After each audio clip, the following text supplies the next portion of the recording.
In this session, we will talk about the variables and data structures and how they use memory. We'll talk about stack and heap, how you can pick the right variables and data structures in order to improve your programming. First, let's talk about stack and heap. These are the two areas which your program stores the data during the execution. Think of the stack as a filing cabinet with a fixed size of drawers. It stores local variables and function calls, and it's managed automatically, which means that when the function calls is finished, it's erased from the memory. It's very fast, but it's limited in size. For example, if you declare a small size array or integer, it will be stored into the stack. The stack works as a last in first out or LIFO, which makes it fast and also predictable. These are the two important aspects of the stacks in general. On the other hand, heap has a higher size than the stack. It's more dynamic and flexible, but it needs more management overhead compared to the stack. You can store, for example, objects or byte arrays into the heap, and heap requires manual memory management. Programming language like C and C++, there are two functions, malloc and free, or garbage collections in programming language like Python or Java. And because of this allocation and deallocation overhead in the heap, it is slower than a stack. In simple terms, a stack are the place for the temporarily small size and predictable data, whereas the heap are for more dynamic, large size data. If I want to compare stack and heap, just as an example, in case of speed, as I discussed, stack is last input, first output. Heap has the allocation, deallocation overhead, which is slower than a stack. In the case of size, a stack is limited, a smaller size, but heap, on the other hand, is larger and flexible size. In case of management, a stack is automatic, heap it's manual. The scope of a stack is local to the function, but heap is accessible globally if pointers are shared. In the use case scenario, stack are small predictable data, and in heap it's large data dynamic like objects and array, as I mentioned before. Just give you an example in the code. On the left side, you see the C++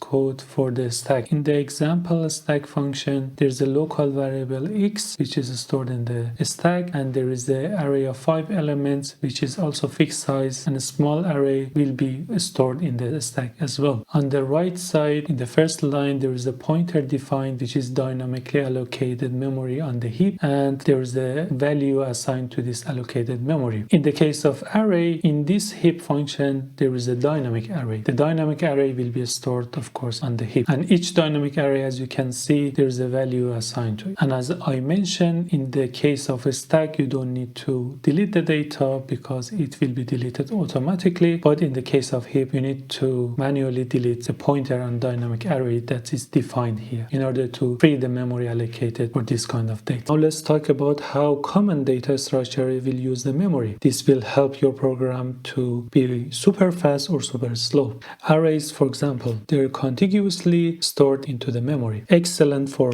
cache performance because adjacent elements are located beside each other in the cache. It's ideal for the scenarios of predictable sizes and access patterns. For example, if you go through the element of array sequentially, CPU can prefetch the next element before even you access current element, which makes it more efficient for the memory management to prefetch everything into the cache before even you access it. The another data structure is linked list. Linked list elements are basically located in a different block of memory, but they're connected to each other with a pointer. It's very flexible for inserting and deleting data, but it is less cache friendly because of the spread locations that they have. If you use linked list in your program, be aware of the cost that you have in the case of the time for the memory access. It's critical to consider it when you include linked list in your program. The next data structure is hash table. The memory usage depends on the memory buckets and collisions. It balances the speed with extra memory overhead for buckets. Hash tables are great for fast lookups, but they can be memory heavily tasked if it's not configured in the right way. So,